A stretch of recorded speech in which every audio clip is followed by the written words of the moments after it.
Yeah, then it was day two. Then we woke up the next morning.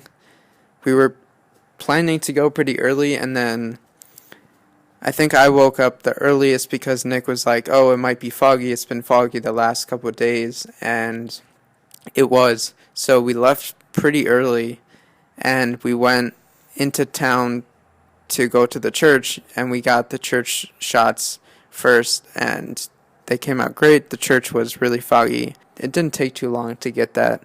And then right across the street is Peck's Market, where that was like our go-to food spot the whole time. We went there like multiple times.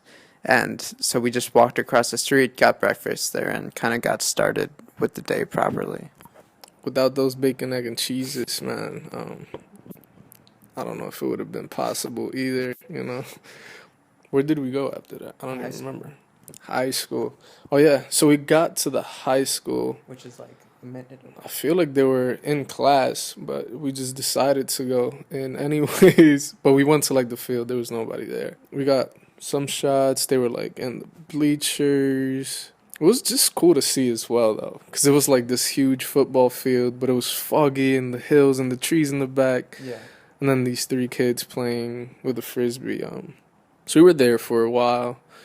When we came back up, like sun came out. It was like a beautiful day all of a sudden. We went to this field. It was an open grass field, but the background is set up with like a bunch of pine trees, like these nice looking like Christmas, but Huge. huge. Not Rockefeller size, but you know, more than 10 feet. But it was just nice and to set up this meetup where the characters would meet right after or when they come to town for the funeral. Yeah.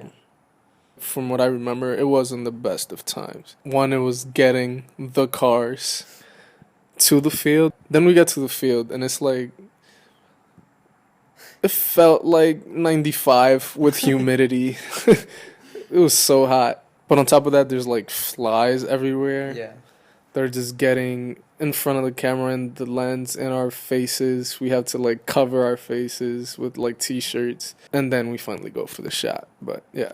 After that, we drive back to Nick's house, and in back of the house where he's staying right now, they have this whole area of land, and there's like it basically like kind of goes downhill, and there's this little creek.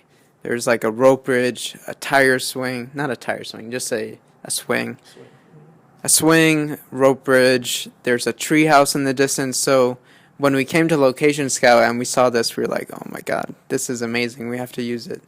And we did. And so we shot all this stuff with that pretty much. We got a couple things again the third day just to have, but we shot most of that then.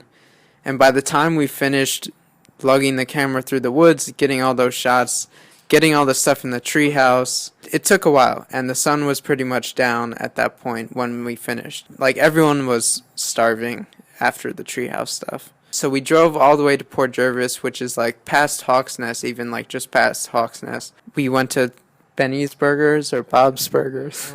I think it was Benny's Burgers. Nick like not stole, but the like remote was like for their TV in there was just out in the open. No one was watching anything, so he took it and put on Netflix, and we randomly ended up watching like 2 hours of It's Always Sunny in Philadelphia, which I had never seen before, and Kev and Nick and pretty much everyone besides me had seen and loves, and it was pretty funny. And we just like watched it for like a couple hours. We just kept going as we were eating, and it was like super dark by the time we left. Then we drove back to Nick's house and shot the second dream sequence. And then we called it a night, went back, hung out in the cabin again. It was always nice to like come back to that cabin late at night because it was just so like comfortable and nice, and we were all kind of drained from the day, but we would just kind of sit around and hang out, be on our phones, play music, etc. And it was just nice to decompress after a long day and stuff. It was super nice. I would always go to this little couch spot. Alberto would always knock out in this couch spot. Solomon would always have a DJ set ready. The chips and cookies would come in handy. It was just nice, like to decompress, just relax from all the hiking and walking and Driving. yeah, and driving. Like it was just nice to like, even if it wasn't to like sleep, to just chill and relax. It was really needed. Like at the end of every shoot. Then day 3, final day, right? Yeah. So the last day, we knew we had to drive back later that afternoon. We still hadn't shot any stuff at the cabin yet. So that morning, Nick came over. We shot all that stuff. And then I think we went to Peck's Market again after that and Of course. got some lunch and stuff. And then I think we went to Nick's house after and got the rest of everything. So we finished shooting at Nick's house, and then there were only a couple things left. So we basically went to Nick's parents' house. Kev went with Nick in the car again to get some other driving shots. And we drove like to Hawk's Nest, and that was pretty much it. And then we wrapped, we drove home.